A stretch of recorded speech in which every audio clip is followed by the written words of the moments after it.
Vamos a seguir en nuestro estudio del libro de Nehemías y hoy el tema es enfrentando al enemigo. Enfrentando al enemigo.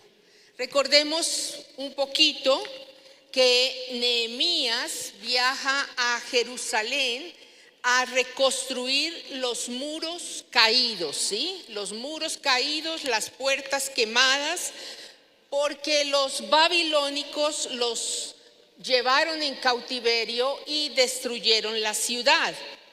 Y Nehemías regresa a Jerusalén con la misión de reconstruir esos muros y arreglar esas puertas. Pero a más de esa tarea tan titánica, que demandaba tanto esfuerzo, también Nehemías tenía unos enemigos, un gran número de enemigos que no estaban contentos con lo que Nehemías estaba haciendo. Y aquí en el capítulo 6, que es el que corresponde hoy, el capítulo 6 de Nehemías, entonces vemos que aparecen tres enemigos, el trío dinámico. Y aparece otra vez ese Sanbalat, que ya hemos hablado de él, aparece un Tobías y aparece un Gesén, el árabe.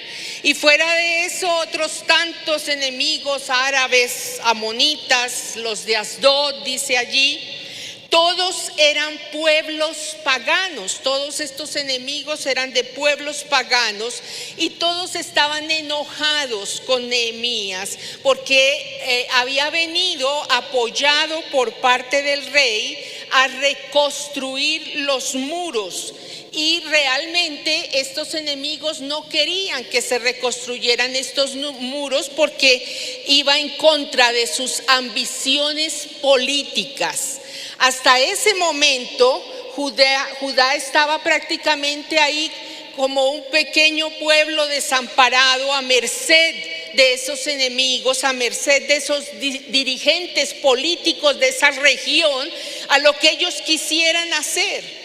Y Nehemías, en otras palabras, había venido a poner la casa en orden y a darle seguridad y protección a Judá, y eso no les convenía a estos hombres. Así que hemos visto cuando hablamos sobre la oposición que estos enemigos entonces se mofaban, hacían sarcasmo, burla, para tratar de desanimar a Nehemías y al pueblo que estaba con Nehemías reconstruyendo los muros. Y más adelante también vimos que como no les funcionó la burla y el sarcasmo, entonces decidieron matarlos y las cosas se complican. Pues bien, prácticamente capítulo 6 está centrado en estos enemigos. Y vamos a hablar que la palabra del Señor nos enseña que hay momentos que tenemos que reconocer el enemigo y enfrentarlo. Toma unos minutos conmigo para orar. Señor, te damos gracias por tu presencia, gracias porque tú estás aquí con nosotros, Señor. Gracias por tus misericordias, gracias por este pequeño pueblo de Dios aquí reunido, porque venimos para adorarte, venimos para exaltarte, venimos para decirte que eres grande y maravilloso. Y ahora queremos oír tu palabra y pedimos que tu Santo Espíritu esté en este lugar y que tú tomes control de esta reunión y que tu bendición esté aquí en medio nuestro. Gracias, Señor. Amén. Amén. Ahora, yo me voy a centrar en que debemos reconocer el enemigo espiritual que tenemos actualmente. Tenemos un enemigo que se llama Satanás, ¿sí? Y Satanás es el enemigo de la creación de Dios. A veces subestimamos realmente el poderío de Satanás, pero yo quiero que entendamos una cosa: el origen del demonio. La Biblia nos dice claramente que fue un ángel creado en los cielos. Y precisamente en Ezequiel 28:12, cuando se refiere a este momento de la creación de este ángel hermoso, fue creado por Dios allá en los cielos para que les sirviera, y dice que fue sello de perfección y lleno de sabiduría. No era un ángel cualquiera, era un ángel que había sido dotado con grandes talentos y sabiduría. Así que cuando este ángel se llena de soberbia y rebelión y se revela queriendo ser más que Dios y es arrojado del cielo, se convierte en el enemigo de la creación de Dios y quiere destruir la creación de Dios. ¿Y cuántos son aquí creación de Dios? Así que es nuestro enemigo número uno, ¿sí? Y digo que no lo subestimemos, porque esos talentos y esa sabiduría de la que fue dotado en los cielos, mucho de eso está en él hoy, que se llama sabiduría diabólica, su astucia, sus artimañas. Y él sabe emplearlas muy bien. En cada generación las ha empleado, en cada momento, en cada desarrollo de la humanidad, y lo sigue haciendo. Sin embargo, también tengo para darles hoy la buena noticia de que es un enemigo vencido y que nuestro Señor Jesucristo le venció en la cruz del Calvario.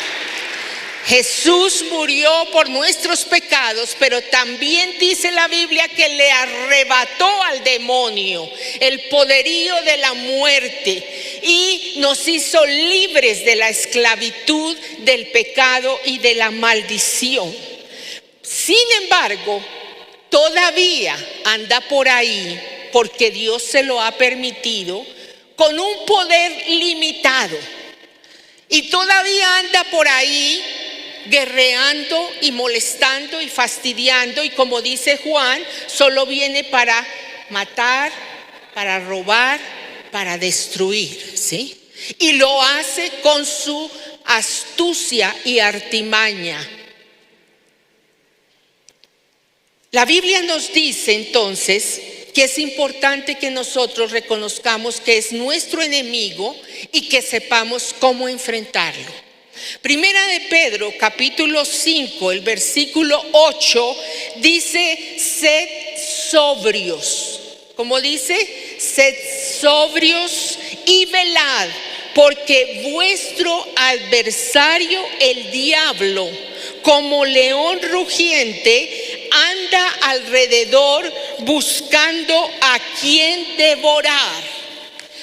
Sed sobrios. ¿Qué está diciendo allí Dios? Que seamos prudentes, que seamos sabios, que seamos entendidos, que sepamos ejercitar el dominio propio, que tengamos cuidado, que estemos alertas, porque el enemigo anda rondando alrededor de nosotros, buscando el momento apropiado en que pueda dañarnos. Ahora, también hay otro texto en Efesios. ¿Por qué los estoy citando? Porque es necesario que conozcan lo que la Biblia dice, la verdad de Dios. Este no es un enemigo imaginario, no es algo por allá que me estoy inventando, es lo que la palabra de Dios dice y es una verdad. Y si miramos en Efesios, la epístola a los Efesios, en el capítulo 6, dice en el versículo 10: por lo demás, hermanos míos, fortaleceos en el Señor y en el poder de su fuerza. Vestíos de toda la armadura de Dios para que podáis estar firmes. ¿Contra qué? Nos habla de un enemigo, ¿sí? Contra las acechanzas del diablo, porque no tenemos lucha contra sangre y carne, sino contra principados, contra potestades, contra los gobernadores de las tinieblas de este siglo, contra huestes espirituales de maldad en las regiones celestes. Nos está hablando, sí, Jesús ganó esa victoria para nosotros, pero como el enemigo anda por ahí todavía, es necesario que estemos alertas, que seamos sabios, que seamos disciplinados en el dominio propio, que estemos atentos, que nos fortalezcamos en Él, sabiendo que muchos de los problemas y las adversidades que tenemos en este mundo caído vienen originadas por esas tinieblas que quieren robar, matar y destruir. ¿Qué es el objetivo que tiene el demonio? Escuchen esto. Yo tengo 3 aquí muy claros. El primero es robar la fe. La vida cristiana es basada en fe. Nos acercamos a Dios por la fe. Y Él quiere robar esa fe para desanimarnos y alejarnos de Dios. Para que, segundo, perdamos la salvación. Porque quiere llevarnos con Él al infierno eterno. Y tercero, impedir que el propósito de Dios se desarrolle en cada uno de nosotros. Yo quiero decirles esto: cada bebé que nace, sea cual sea la situación, Dios es el que da la vida, ¿cierto? Y cada bebé que nace ya viene con un paquete debajo del brazo. Y ese paquete es el propósito, es la voluntad que papá Dios tiene para esa persona, para que la desarrolle y para que sea feliz. Y el diablo, que es astuto, por eso le digo no lo subestimemos, el diablo que es astuto quiere robar, quiere impedir que tú desarrolles ese propósito, porque no quiere verte feliz, quiere verte destruido. Ahora, ¿cómo lo hace el enemigo? Sencillo. A veces puede usar personas, a veces usa situaciones, a veces usa el mismo sistema mundanal. El sistema mundanal, cuando la Biblia nos dice no améis el mundo ni las cosas que están en el mundo, porque mucho de eso es manipulado por el demonio. El demonio tiene un título actualmente y es el príncipe de este mundo. ¿Y qué es el sistema mundanal? Las ideas, las filosofías. Y ahí entran muchas cosas que de pronto a algunos les va a asombrar, como la política, como el deporte, como la música, como las modas, como la televisión, los medios de comunicación, el estudio. Desafortunadamente, todo eso está bajo manipulación del demonio. Y muchas veces él usa ese sistema mundanal que nos parece a veces tan atractivo para hacernos caer.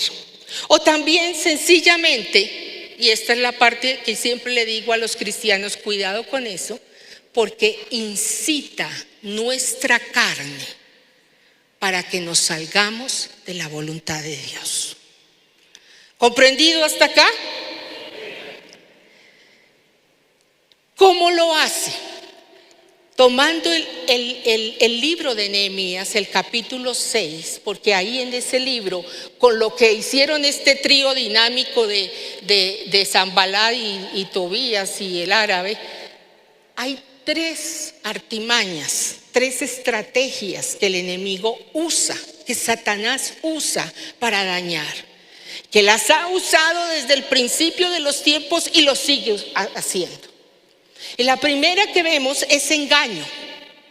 Esa es la primera artimaña. Miren lo que dice el Evangelio de Juan, el capítulo 8, el versículo 44. Jesús está hablando estas palabras y dice: vosotros sois de vuestro padre el diablo, y los deseos de vuestro padre queréis hacer. Él ha sido homicida desde el principio y no ha permanecido en la verdad, porque no hay verdad en él.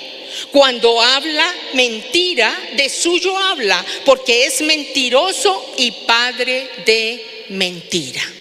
El demonio es el padre de la mentira. Así que una de sus trampas siempre ha sido y será el engaño. ¿Qué hace el demonio? Acostumbra disfrazar sus mentiras en aparentes verdades. Disfraza sus mentiras en algo que aparentemente nos parece correcto, nos parece atractivo, nos parece llamativo, nos parece lógico, nos parece apropiado. Muchas veces enseño este tema y les digo: el diablo siempre nos pone una torta deliciosa, de esas que venden en las panaderías, con toda esa crema de pastillaje y todos esos adornos ahí, que se ve tan deliciosa. Así nos lo presenta, pero dentro de esa torta viene su veneno. Y ahí es donde muchos caen. Esto lo hizo desde el huerto del Edén. Si ustedes pueden ir conmigo rápidamente a Génesis, el capítulo 3. Génesis capítulo 3. Miremos los primeros 6 versículos. Está Adán y Eva en el huerto de Edén. Están pasando de lo más rico allí. Pero aparece el enemigo, aparece el demonio. Dice: pero la serpiente era, ¿cómo? Astuta. ¿Quién era esa serpiente? El demonio. El demonio apareció en forma de serpiente y era astuta. Su sabiduría diabólica era astuta, más que todos los animales del campo que Jehová Dios había hecho, la cual dijo a la mujer: con que Dios, fíjese la forma, con que Dios os ha dicho: no comáis de todo árbol del huerto. Está creando la expectativa para luego soltar su mentira disfrazada de verdad. Y la mujer respondió a la serpiente: del fruto de los árboles del huerto podemos comer, pero del fruto del árbol que está en medio del huerto, dijo Dios: no comeréis de él ni le tocaréis, para que no muráis. Hago aquí una observación: no era una manzana, nada de eso es verdad. Es un fruto de un árbol que Dios había dicho: no comeréis. El árbol de la ciencia, el árbol de la ciencia del bien y del mal. Era una orden que había dado Dios, no era un fruto, una manzana. Eso es ideas erróneas. Era la orden que Dios había dado, en que Él era Dios y que debían obedecerle a Él. Y Él dijo: no coman de ese fruto. El demonio dice: pero del fruto del árbol, entonces contesta el demonio, versículo 4: no moriréis, sino que sabe Dios que el día que comáis de él serán abiertos vuestros ojos y seréis como Dios, sabiendo el bien y el mal. 3 argumentos presentó aquí el demonio.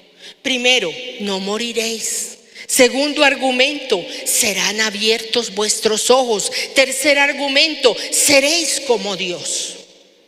En esos 3 argumentos habían unas verdades, pero dentro de eso escondió su mentira, su engaño, porque atrajo la atención de la mujer. Ay, esto parece bueno.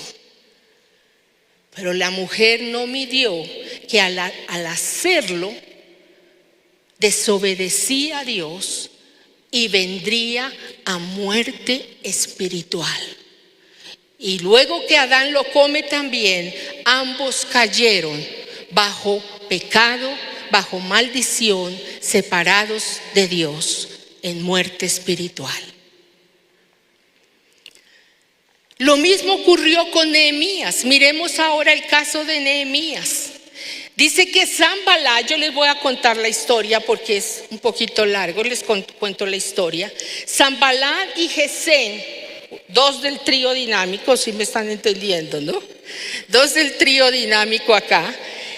Le piden que se reúna, le mandan razón. Nehemías, por favor, reúnete con nosotros, reúnenos allá en las aldeas del campo de Ono. Vamos, por favor, te esperamos allá, te citamos a una reunión. Y ahí había trampa, ahí había engaño. Primero que todo, miremos, ese lugar era muy alejado de donde Nehemías estaba. Y Nehemías, si iba a ese lugar, iba a estar alejado del ejército que le protegía y iba a estar alejado prácticamente, no habría nadie que le pudiera ayudar. Y era el lugar propicio. Ellos querían sacarlo lo más lejos posible de allí. ¿Para qué? Para hacerle mal. Y fíjese que el relato nos dice que Nehemías pudo darse cuenta que eso era astucia de ellos para hacerle daño. Ahora, Nehemías pudo haber dicho, bueno, me suena bien esto, me están pidiendo que vaya y al fin y al cabo las cosas han estado tan mal que yo puedo ir allá y podemos negociar. Y estar en paz, a ver si me dejan levantar este muro tranquilamente. Bueno, vayamos, ¿qué se pierde? A ver si hablamos y de pronto vamos a llegar a acuerdos. También Nehemías pudo haber dicho, bueno, yo estoy como un poquito cansado aquí, como que me sirven unas vacaciones, voy a dejarlos aquí que terminen y yo me voy para allá. Pero no fue así. Nehemías pudo discernir que era una trampa para hacerle mal y mandó decir simplemente no. Y lo dijo con una verdad. Miren lo que dice en Nehemías 6, versículo 3. No me es posible ir porque estoy en medio de una gran obra. Si fuera yo a reunirme con ustedes, el trabajo se detendría. Nehemías no inventó excusas, tampoco dijo mentiras, porque ese es otro. A veces algunos detectan lo que está mal por ahí, pero no tienen las agallas, el valor de enfrentar al enemigo. Y entonces dicen mentiras y se inventan cositas. No, él en forma muy diplomática cerró esa conversación y dijo, no, estoy muy ocupado levantando un muro, nada me va a distraer de esto. Si yo me voy por allá, perdemos tiempo y yo vine y estoy enfocado en esto y lo importante es sacar adelante este trabajo. Y sencillamente les tapó la boca. Pero en la historia dice, fíjese, estos enemigos eran bien especiales. Dice que intentaron y le mandaron razón por 4 veces. Y créame una cosa, cuando el enemigo arremete contra ti, persiste. Yo a veces digo, esa misma persistencia deberíamos tener nosotros para hacer lo bueno. Pero a veces nosotros nos cansamos y el enemigo no se ha cansado. Persistieron 4 veces para sacarlo del propósito de Dios. Y eso lo hará siempre el enemigo. En forma engañosa, sutil, va a buscar 1000 formas, situaciones, a través de personas, a través de diferentes cosas, va a tratar de sacarte a ti del propósito de Dios. Lo hizo con Jesús, ¿saben? Si quiere, vayamos por favor al Evangelio de Mateo. Mateo capítulo 4. Mateo 4. Dice así, que Jesús iniciando su ministerio, se fue al desierto ¿a qué? A orar, a ayunar por 40 días para llenarse del poder de Dios antes de iniciar su ministerio. ¿Y qué pasó allá en el desierto? ¿No saben? Se apareció el enemigo. Se apareció 3 veces. La primera vez le dice en el versículo 3, si eres el Hijo de Dios, di que estas piedras se conviertan en pan. Y fíjese la misma táctica. Está diciendo verdades. Sí, estaba diciéndola. Él era el Hijo de Dios. Él podía convertir piedras en pan, ¿sí o no?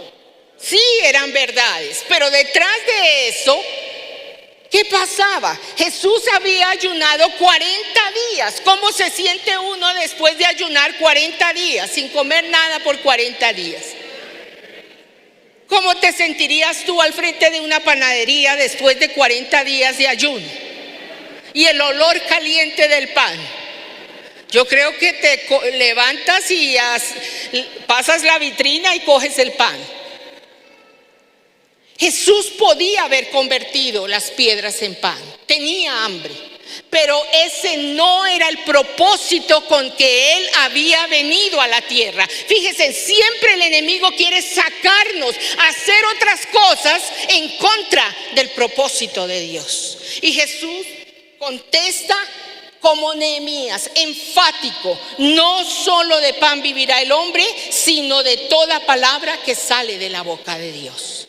Y luego nuevamente la segunda vez, y fíjese lo curioso de la segunda vez. Entonces el diablo le lleva a la santa ciudad y le pone sobre el pináculo del templo y le dice: si eres hijo de Dios, échate abajo, porque escrito está. Le leyó la Biblia, le dijo lo que la Biblia dice: a sus ángeles mandará cerca de ti, en sus manos te tendrán para que tu pie no tropiece en piedra. ¿Saben ustedes que el demonio se sabe la Biblia? Y por ahí hay unos que no se saben ni dónde quedan los libros de la Biblia. Yo estoy hablando por allá de otra gente en otras iglesias.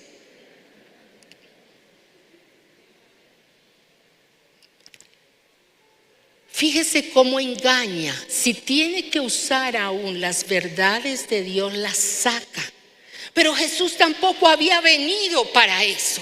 Y por eso es enfático y le dice: escrito está, no tentarás al Señor tu Dios. Pero la tercera fue contundente, muy similar a lo que vamos a ver que pasó con Nehemías. La tercera fue dándole duro al corazón del propósito de Dios. Y le dice así, versículo 8: otra vez le llevó el diablo a un monte muy alto y le mostró todos los reinos del mundo y la gloria de ellos. Y le dijo: todo esto te daré si postrado me adorares. Les pregunto, ¿estaba diciendo una verdad?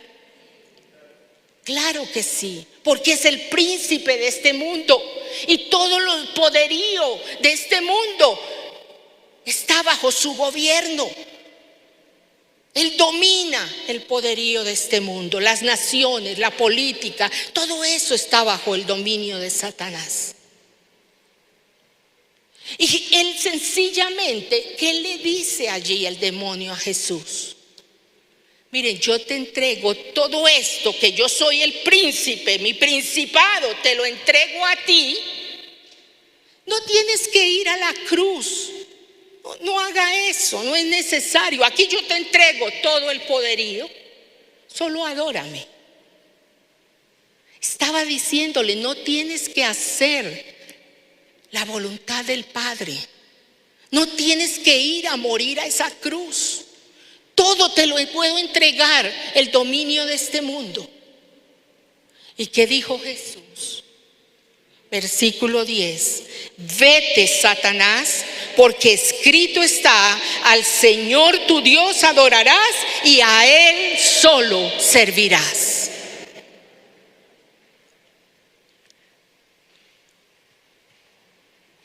muchas veces el enemigo está haciendo lo mismo hoy con el pueblo de Dios. Y lo hace en forma insistente. Muchas veces te va a decir, no es necesario, no tienes que llegar a tanto.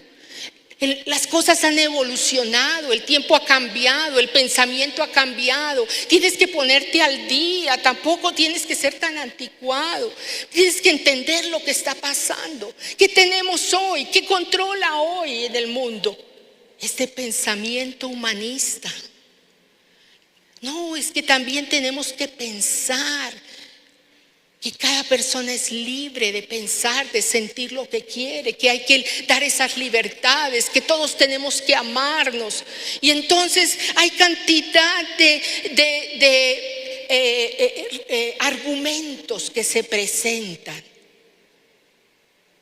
para que se dé derecho al aborto, para que se dé derecho al homosexualismo, para que se dé derecho a tantas conductas sociales fuera de la voluntad de Dios, para que haya tanta injusticia social. Y muchas veces también te dice a tu carne, Dios entiende, Dios comprende, tampoco es que pueda ser perfecto, es demasiado pedir. Y hasta puede parecernos lógico, atractivo, como que ahí no hay nada de malo en eso. Yo no le veo nada de malo. Antes como que es por la paz mundial, es por mejorar las sociedades.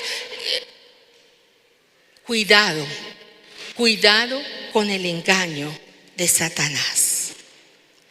La segunda estrategia que aparece acá son falsas acusaciones. Y yo quiero decirles algo. Satanás es el acusador de los hijos de Dios. Y lean conmigo este texto. Hay dos textos que quiero que los leamos. Y es muy importante que sepamos esta verdad. Y el primero está en Apocalipsis 12:10. Y dice: entonces oí una gran voz en el cielo que decía: ahora ha venido la salvación, el poder, el reino de nuestro Dios y la autoridad de su Cristo, porque ha sido lanzado fuera el acusador de nuestros hermanos, el que los acusaba delante nuestro día y noche. El acusador, Él es el acusador. Él nos acusa delante de Dios. ¿Se acuerdan el relato de Job? Job fue y acusó. Y Dios le dice: ¿has visto a este justo cómo me ama, cómo me sirve, cómo me adora? Quítale lo que tiene y a ver si te adora igual. Él busca en qué fallamos para acusarnos. Y si tiene que presentar falsas acusaciones, lo hace. Miren lo que dice Tito 2:7. Presentándote tú en todo como ejemplo de buenas obras, en la enseñanza, mostrando integridad, seriedad, palabra sana y irreprochable, de modo que el adversario se avergüence y no tenga nada malo que decir de vosotros.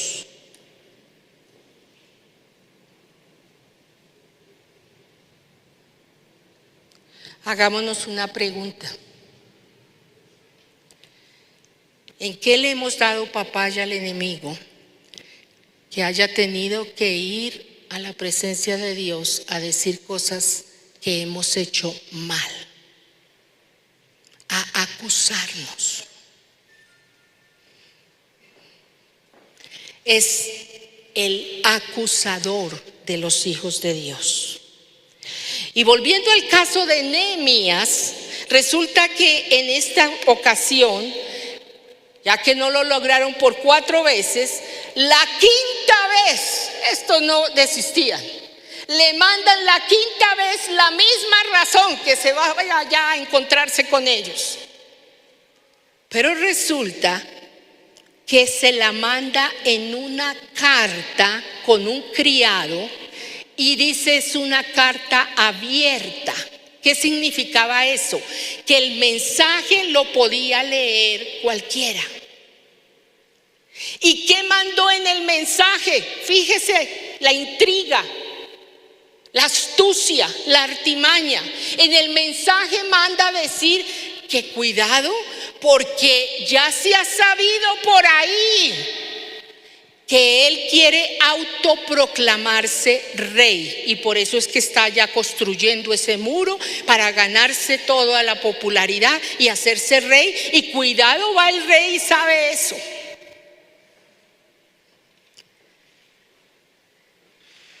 Si haces algo indebido, el enemigo va a acusarte. Y si no haces nada indebido, levantará falsas acusaciones. Pero hay dos cosas que el cristiano tiene aquí: que levantarse y confrontar al enemigo. Una, si has pecado, Primera de Juan dice tan hermoso: hijitos, si alguno ha pecado, ve, confiesa tu pecado delante de Dios, pide perdón, arrepiéntete, la sangre de Cristo te limpia. Y si el acusador va a decir, mira, ese allá que se la pasa allá llorando y yendo a la iglesia de Vida en Acción y allá cada rato que hacen el llamado pasa adelante, entonces, mire, ese estaba diciendo mentiras.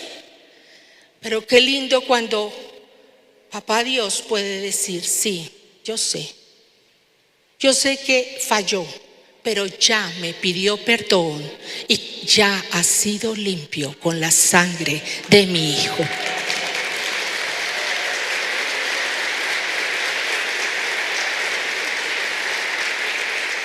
Pero más lindo aún, que se vaya a acusarnos con falsas acusaciones y el enemigo pretenda allí que se le va a oír sus falsas acusaciones y Dios le diga, te reprendo, Satanás, vete de aquí, porque eso es mentira, falsedad, engaño.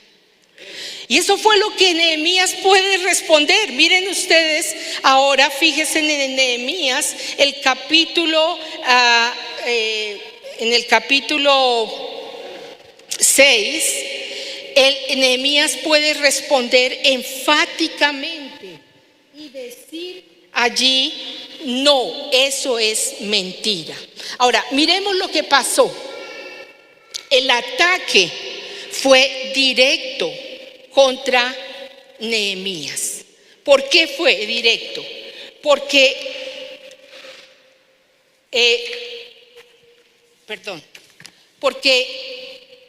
querían acusarlo de algo que no estaba haciendo.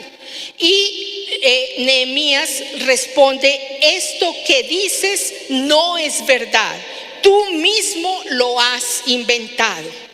Y cuando el enemigo a veces quiere venir a traer condenación, lo hace con el fin de atemorizarnos, de desanimarnos y de hacernos sentir culpables y de confundirnos. Esa es una de las tácticas muy fuertes que ata a las personas. Siempre me he movido en el área de la consejería y muchas veces han venido personas a decirme lo tristes que están por una atadura de culpabilidad que han llevado por años. Y me dicen, pastora, es que lo que hice fue tan malo que yo no puedo creer que Dios me perdone. Yo no puedo sentir el amor de Dios porque todavía me siento tan culpable.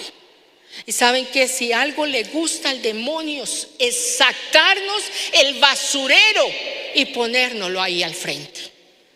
Y ahí es cuando tú tienes que levantarte según Romanos 8:1 y decir, ahora pues ninguna condenación hay para los que están en Cristo Jesús, los que no andan conforme a la carne, sino conforme al Espíritu. La sangre de Cristo me limpió. Yo ya pedí perdón por eso. El Señor me ha perdonado. Nada tienes que hacer conmigo, así que te vas y rechazo de mi mente toda falsa acusación, toda basura que el enemigo quiera sacar de mi pasado, lo rechazo. Ahora soy hijo de Dios y con la dignidad de un hijo que Dios ama, que Dios ha perdonado y que Dios bendice. Tercera estrategia del enemigo. Aun si es necesario, Satanás se disfraza como un ángel de luz. En el caso de Nehemías, entonces, como no lo logró ni con rumores, ni con falsas acusaciones, ni Nehemías fue a encontrarse con ellos allá donde lo llamaban, entonces aparece un Semaías. ¿Un qué? ¿Algunos recuerdan el nombre? Apréndaselo a ver si le interesa ponérselo a su hijo. Semaías. Y este Semaías era un profeta. Y este Semaías se acerca para darle un consejo a Nehemías.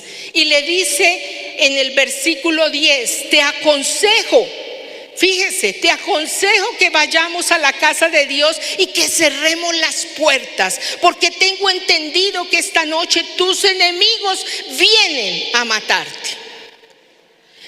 Esta última ocasión fue directo al carácter de Nehemías.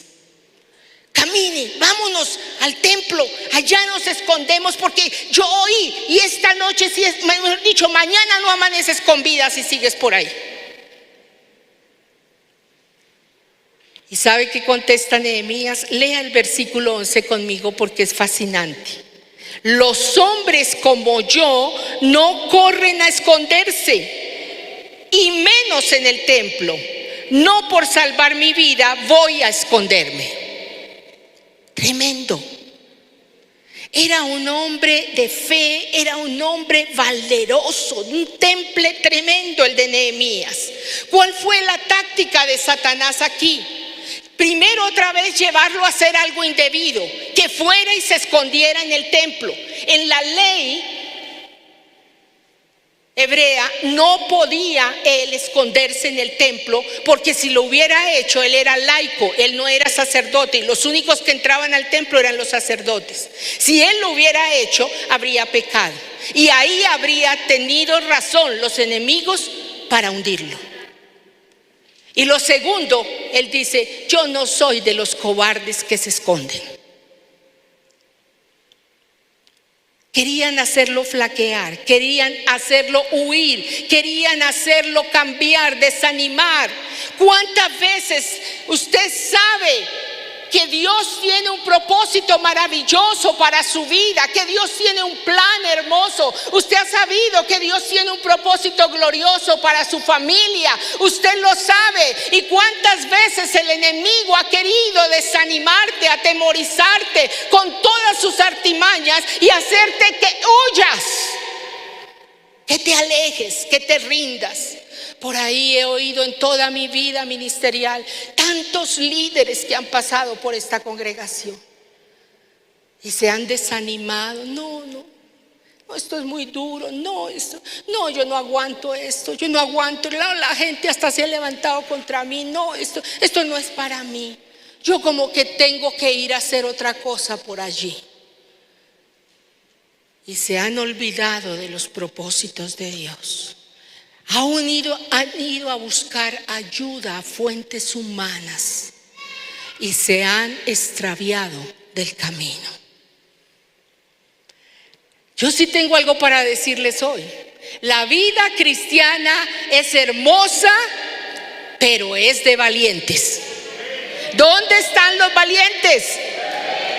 Grito de guerra a los valientes. Aquí están los Nehemías. Aquí están los Nehemías. que esto de la pandemia terrible, que mire cuánta gente ha muerto, que miren que todos los negocios se cerraron, que esta Colombia está al revés, que no, terrible. Pero, ¿estás en pie? ¿Estás en pie? Estás en pie diciendo: aquí el que me puso fue Dios, y si Dios está conmigo, ¿quién contra mí?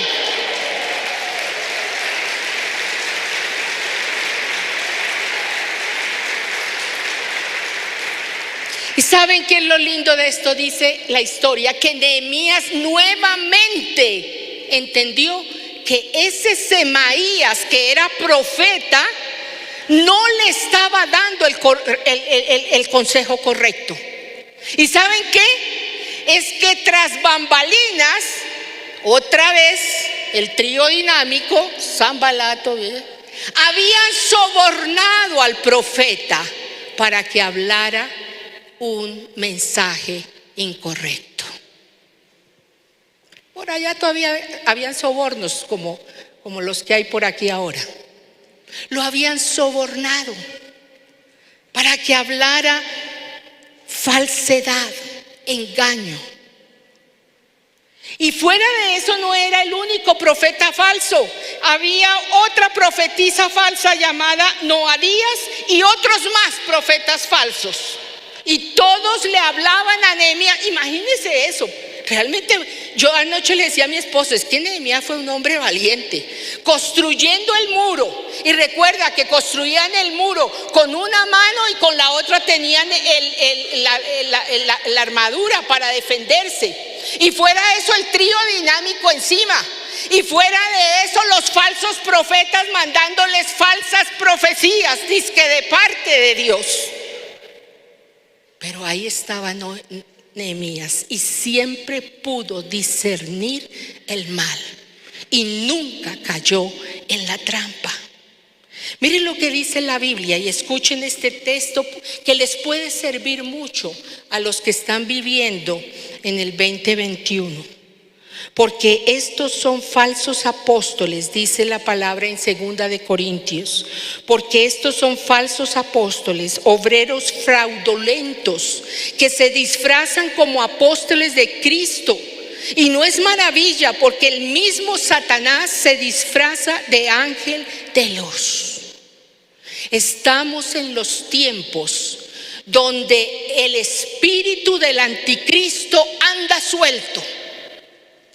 Y el espíritu del anticristo que viene ahí enraizado con idolatría, con ocultismo, si es necesario, se levantarán falsos cristos. Y se levantarán aquí y allá diciendo: esto dijo Dios, este es mensaje de Dios, y harán milagros y maravillas, y gente les seguirá en engaño. Está pasando y seguirá pasando cada vez más cercanos a la venida del Señor. Supe hace unos meses atrás de alguien que abrió una iglesia por allá en Ciudad Bolívar. Y allá profetizaban y milagros y sanidades, y la gente iba en romería allá a ese lugar. Y la gente que iba, les cuento quiénes eran.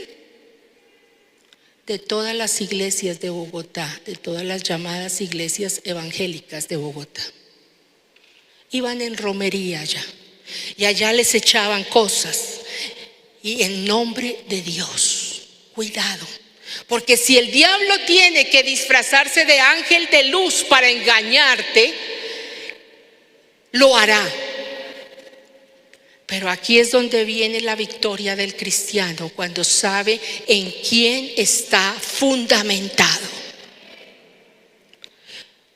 Para cerrar, quiero decirles esto.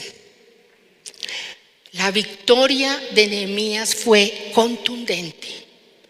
Ni los enemigos, ni el trío dinámico, ni los árabes, ni los amonitas, ni los falsos profetas, ni de los mismos judíos, porque también en el capítulo 6 dice que de los mismos judíos Se confabularon con esos enemigos paganos para traicionarlo y llevaban y traían chismes aquí y allá, rumores falsos. Ni ellos pudieron hacerlo y finalmente, dice al final del capítulo 6, finalmente después de 52 días, Nehemías terminó el muro. Lean conmigo el versículo 16.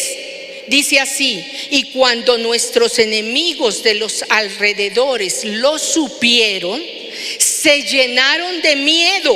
Cuando supieron que había acabado el muro, ¿qué hicieron los enemigos? Ahora sí se llenaron de miedo y humillados reconocieron que en la obra que habíamos hecho, Dios había estado presente. Y quiero terminar diciéndote 4 formas en las que debes enfrentar al enemigo. La primera, aprende a discernir. Nehemías supo discernir las malas maquinaciones de sus enemigos. Aprende que si Dios está contigo y tú tienes una intimidad profunda con Dios en oración y en el estudio de la palabra, el Espíritu de Dios te advertirá, te hablará, te mostrará y te dirá: cuidado, ahí detrás de eso está el enemigo para dañarte.